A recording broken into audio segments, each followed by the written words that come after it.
Hi, everyone. My name is Jake Ross, and I'm a vice president at RCLCO. My firm is leading the consultant team that's working with the Howard County Department of Housing and Community Development on its Housing Opportunities Master Plan. Our team also includes Neighborhood Fundamentals, who's an expert on housing policy, JMT, who is leading communications, and PRR, who is leading outreach. As a team, we want to provide you with a short presentation to go along with online discussions of the plan and our work to date. As a part of this process, the consultant team is working closely with the Housing Opportunities Master Plan Task Force, which is comprised of more than 30 community members and stakeholders. County Executive Ball created this task force last year to assess the current state of housing in Howard County and to assist in the preparation of the Housing Opportunities Master Plan. Once completed, this master plan will be the first one for housing needs in Howard County in more than 10 years. Its purpose will be to assess current housing programs and policies and to provide recommendations to create and preserve housing opportunities going forward. As I mentioned, the task force is comprised of more than 30 community members and stakeholders, each of whom brings a diverse perspective to the table regarding housing in their community. The goal of this task force is to provide important feedback to the consultant team as we research the housing market, examine housing policies, and ultimately provide recommendations regarding what to do going forward. This task force is further broken up into 3 work groups to focus on specific areas of the Housing Opportunities Master Plan: housing affordability, housing market, and housing policy. The idea of these work groups is to allow for smaller discussions around many of the things that impact housing in Howard County today. So far, the bulk of work in this process has involved analyzing the housing market and policy inventory. This analysis will be the focus of the presentation today, as well as the topic of conversation in our online discussions, which are currently scheduled for August 25th, August 26th, and September 10th. During these meetings, we hope to learn about the experiences and thoughts of community members, and we also have an online survey that's intended to collect similar feedback. Looking forward, our plan for this fall is to translate the research into draft recommendations, which we hope to share with you in November. We will then refine these recommendations with the task force in the winter before ultimately presenting the final plan to the county early next year. To start, the first topic I'm going to cover is our research of the housing market in Howard County. When we think about market analysis, one of the first things that we do is take a step back. The reason being that Howard County operates as a part of a regional economy. When we do that, we see that the employment base in the Washington-Baltimore region is very large and rapidly growing, especially in sectors with high-paying jobs. While this growth is obviously great for the region, it's placed tremendous pressure on local housing markets, such as Howard County's. Howard County added roughly 30,000 jobs over the last decade, which represents growth somewhere in the range of 15 to 20%. It's also noteworthy that a lot of this growth is happening in high-paying sectors, such as professional and business services, similar to the region as a whole. One of the major draws to Howard County is its location between Washington and Baltimore, which means it has really good access to jobs in both markets.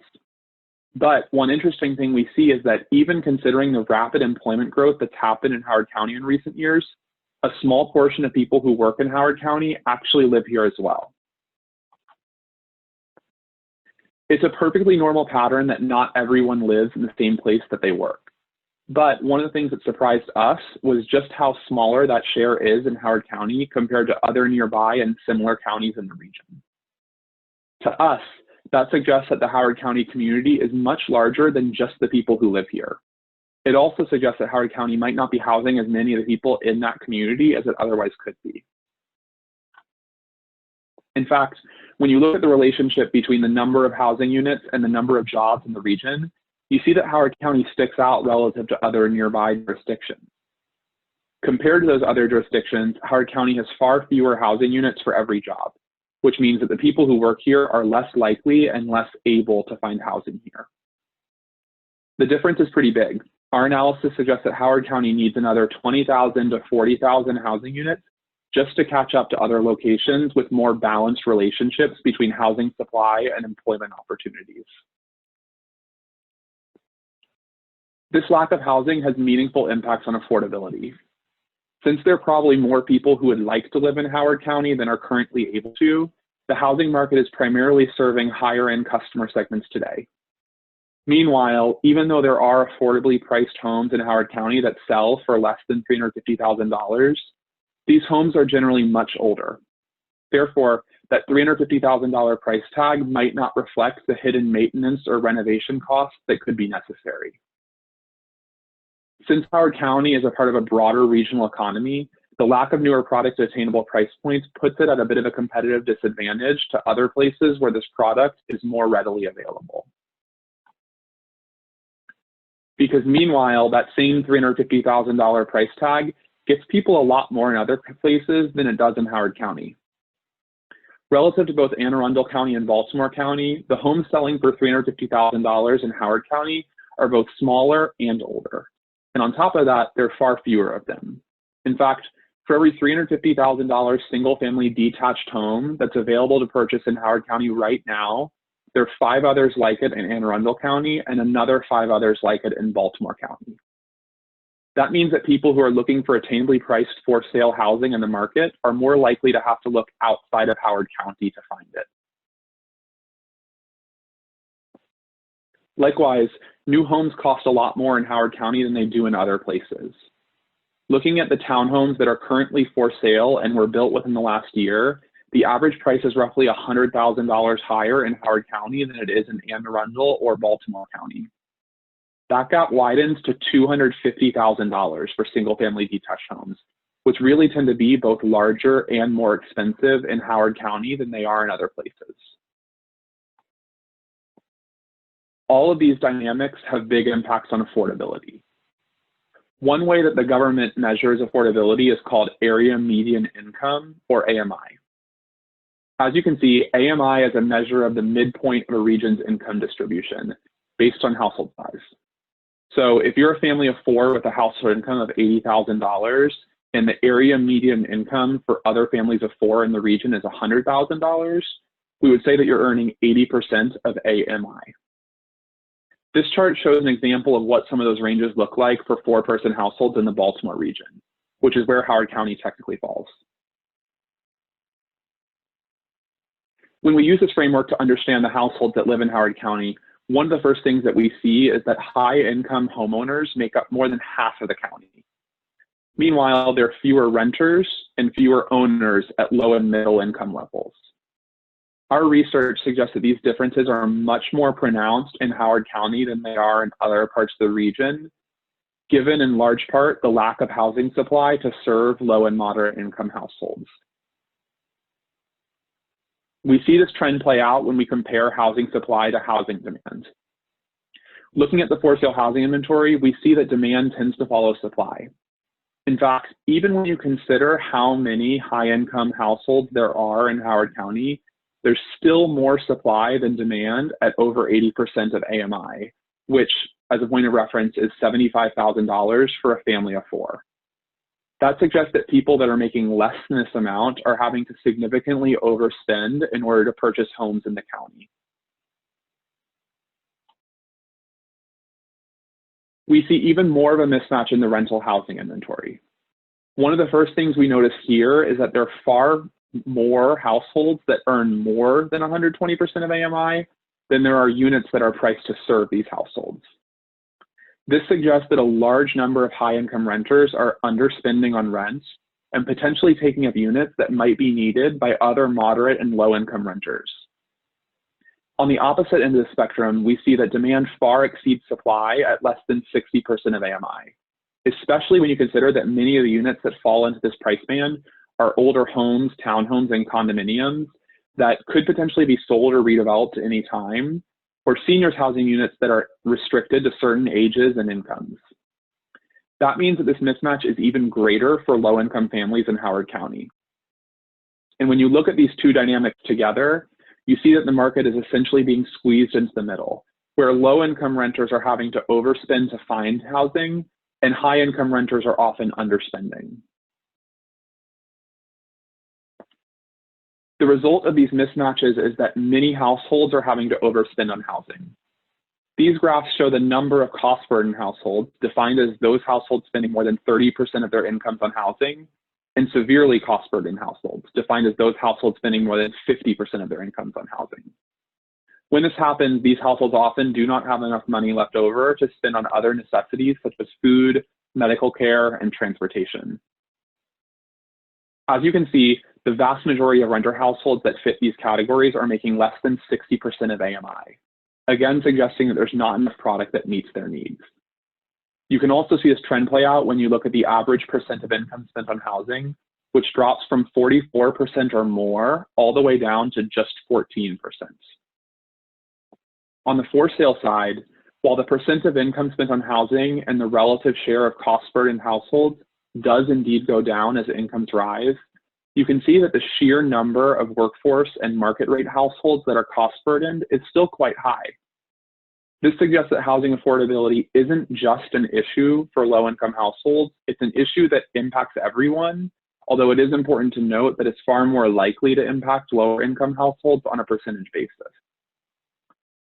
It's also important to note that these cost burdens have disproportionate impacts on diverse populations, such as non-white households, households that are 65 or older, and households in which one or more members has a disability. This information is available in more detail on the website, but essentially suggests that while people across the county experience cost burdens regardless of their exact backgrounds, those burdens are felt far more frequently by these diverse populations. So far in this presentation, we've talked a lot about how to understand the market, how it's functioning, who lives here, and what type of housing there is. However, it's important to note that there is already an existing set of policy programs locally, regionally, and nationally that's designed to help address housing needs. We've been working with Michael Spots at Neighborhood Fundamentals, who's worked on this across the region and the country, to do a deep dive of the policies and programs that are active in Howard County and to understand where there are strengths, where there's gaps, and where there are opportunities. We're not going to walk through each of these programs in detail, but one of the things that would be helpful to hear, either through the survey or in our online discussions, is your personal experience with housing and housing programs. We know that the text is really small. If you'd like to read the summary in greater detail, there is a one-pager handout from our July meeting available on the task force website.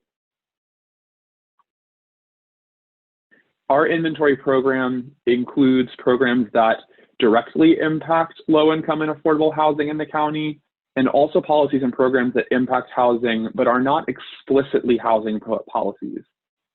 Some of those examples are listed on this page.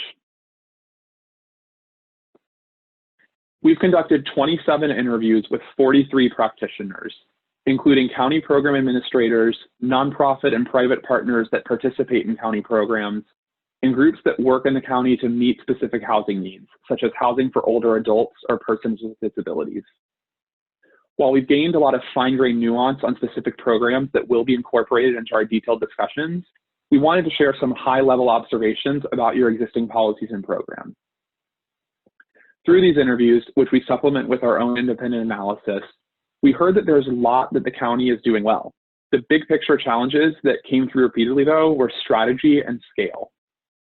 Specifically, we heard that the programs and policies in place in the county would be more effective if it had a more intentional, coordinated approach for identifying the most critical needs and prioritizing housing programs and resources accordingly. Obviously, developing this strategy is a core component of this master plan. Beyond the overall strategy, we have also heard that there's a limit to what existing programs and policies can accomplish without more resources. How the county regulates and controls market-driven housing also has a significant impact on the effectiveness of policies and programs targeted towards affordability. Residents of the region generally demand a broader set of housing types than what is allowed to be built in Howard County today, and the constraint on new supply encourages builders to only provide the most profitable and easiest to approve types of housing. In addition, nonprofits and other mission-driven developers operate under most of the same constraints, and in many cases, more constraints as market-rate developers, which makes it more difficult to provide affordable housing and other housing types for households that might have different needs. This includes, but isn't limited to, older adults and multi-generational households. This leaves a lot of people underserved by new development, including both people who can't afford new market rate housing, as well as those who probably could, but whose needs aren't met.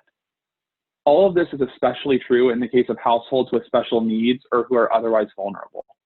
And this is despite the fact that the market probably could provide a greater portion of the housing that meets more diverse needs. In addition to this, high home prices and a lack of rental housing throughout the county limit housing options for low and moderate income households. This means that these households have far fewer neighborhood choices, which has created new and in many cases reinforced existing patterns of racial and economic segregation. Finally, the current pandemic has likely increased the number of vulnerable households and has made all of these challenges more severe. The next step of the task force is to evaluate ways to make existing policy programs more effective and to identify places where there may be new policies or programs that are needed to address the county's housing needs. Ultimately, the goal of this plan is to recommend policies that can help address housing needs in Howard County. We've shared some practitioner observations, and a critical piece of feedback of our work is hearing the public and your individual experiences. We have an online survey with a lot of open-ended questions, and we would like to encourage everyone to spend 5 to 10 minutes to submit a response. We are also facilitating 3 online discussions where we hope to have a conversation about what you've learned in this presentation and how it relates to your personal experiences. If you'd like to join us for one of those conversations, we ask that you RSVP on the task force website. In the meantime, thanks everyone for joining us, and we look forward to speaking to everyone